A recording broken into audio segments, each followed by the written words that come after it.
and good morning from Tokyo.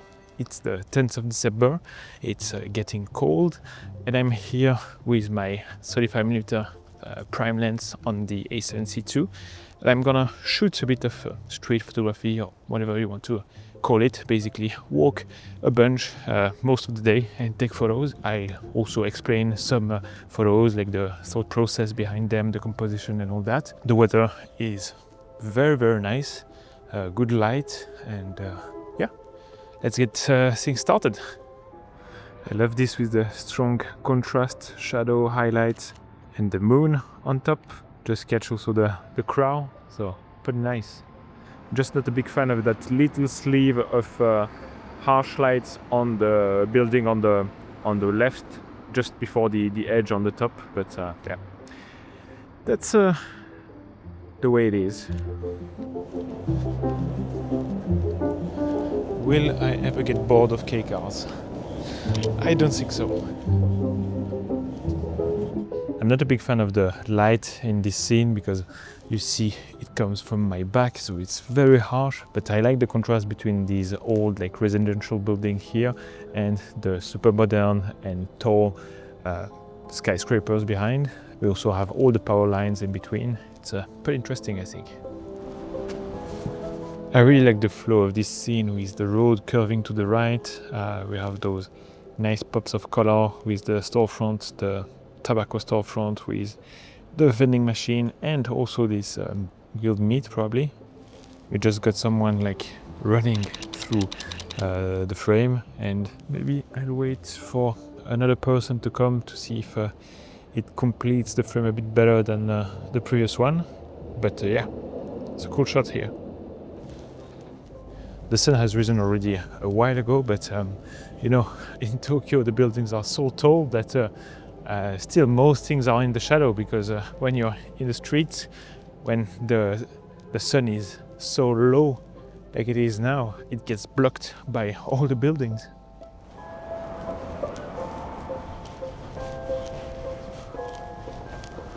That's also quite interesting. We have a typical little Japanese house with all these greens like overflowing everywhere, and we have this big Chevrolet American car on the right side. It's a bit too much in the shadow, I mean especially the front, but can't do much about that, and still I will take the shot. A wild little shrine in the middle of the city. Wow. The exposure here is so difficult to manage with the very bright sky and the building in the background, and this being super in the shadow, but yeah, let's do it anyway. Oh, that's a good find, I think. It's pretty wild that these kind of places still exist, and I hope that they will stay like this for as long as possible.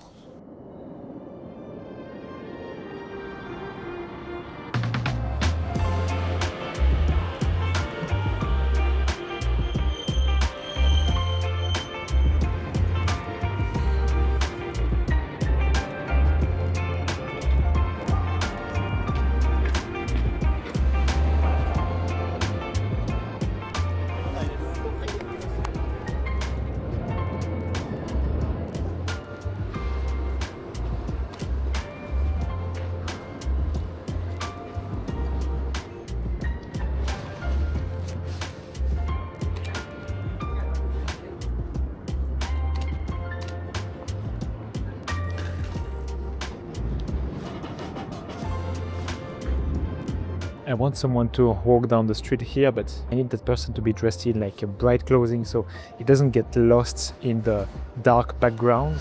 So I'll wait a couple of minutes there to see if someone comes. Like there was 2 people here. I prefer like 1.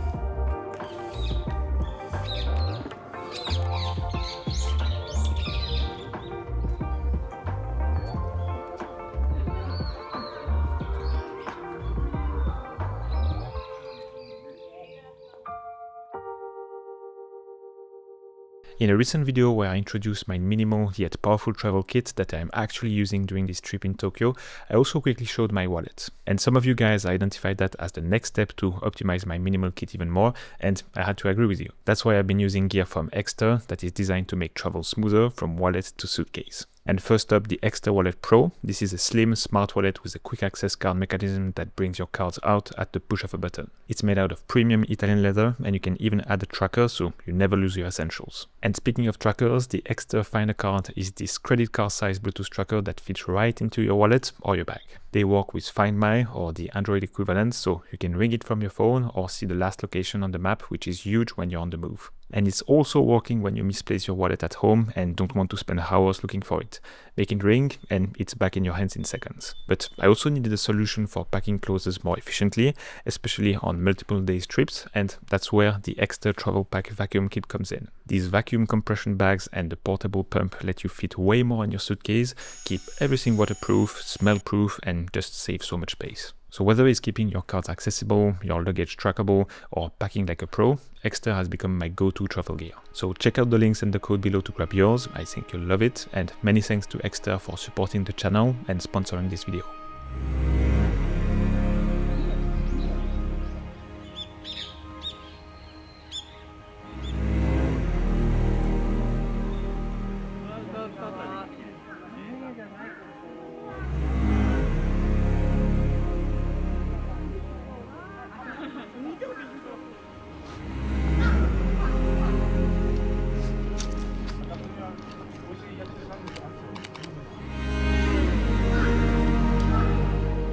Actually, I find it pretty hard to shoot in Tokyo in the winter because, one, I don't know all the spots, so that may be an issue, but the thing is that the sun is always quite low in the sky, even at the peak of the day, like at 12.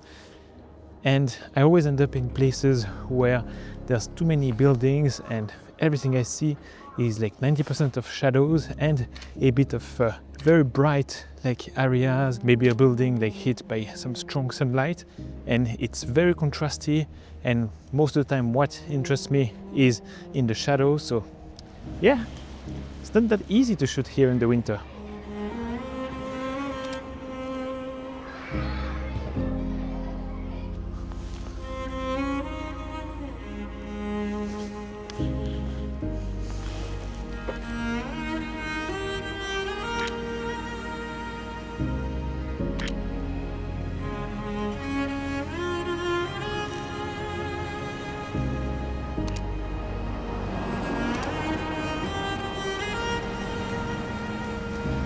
So that's a pretty interesting one here with like the Benz truck.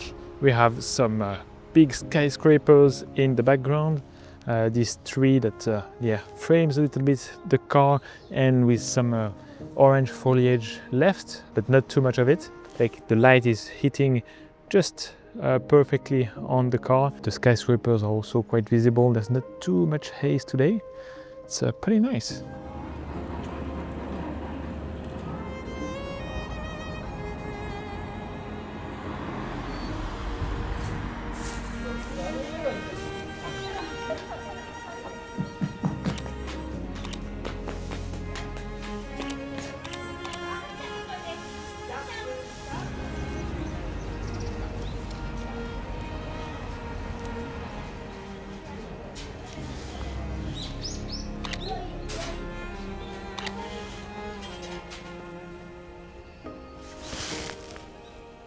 Beautiful colors now.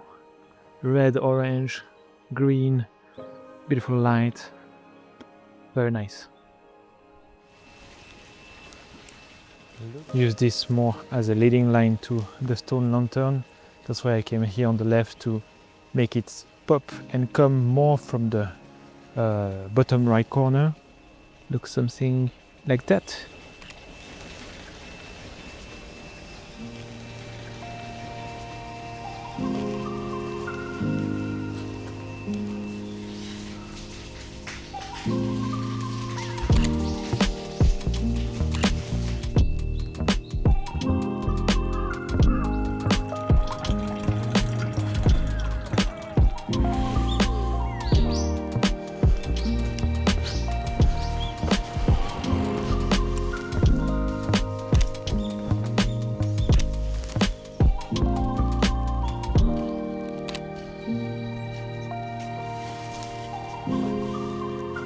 sunset colors are about to appear, and I'm heading towards like a river, so maybe I have a bit of an open space to capture nice scenes and actually see some of the sky, which I was not able to see like the past 2 days, so fingers crossed.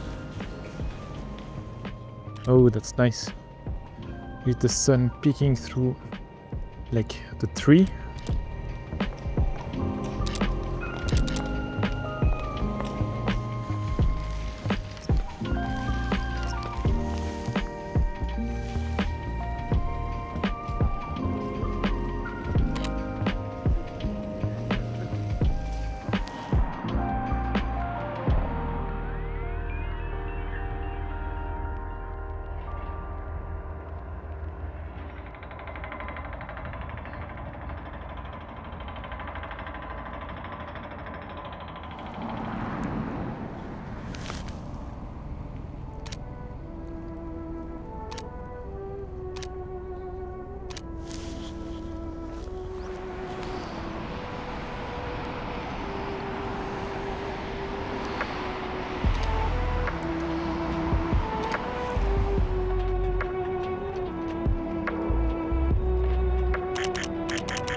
The colors are good, and there's not too many obstacles on the way, so I can have a clear view on the sky.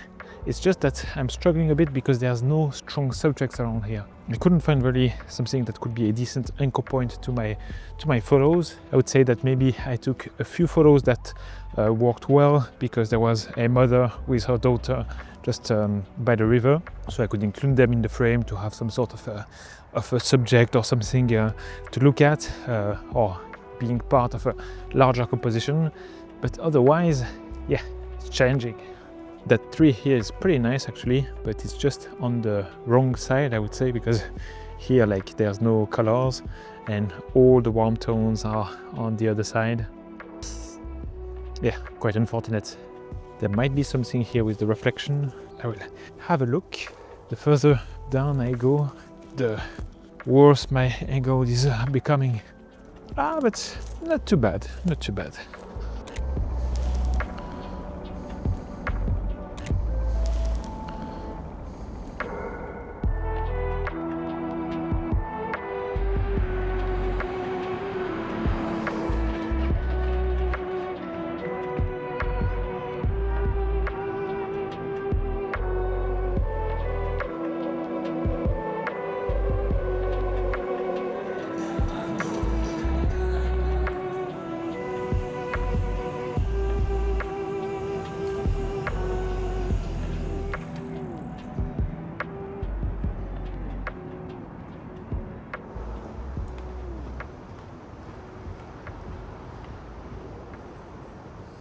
There's something so atmospherical about this scene with the car that is parked here a bit at an angle.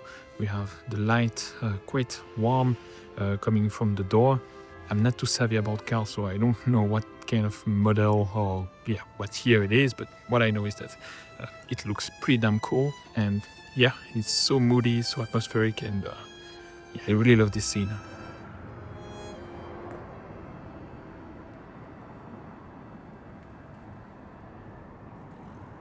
This scene is also very cool. We have the store sign here, the crosswalk sign on the top right corner, some nice light coming from here and giving a bit of contrast and the area in the frame here where I waited for this subject to walk. And I got this one vertically with the APS-C crop, so roughly at 52 millimeter. And yeah, I think it worked very nice.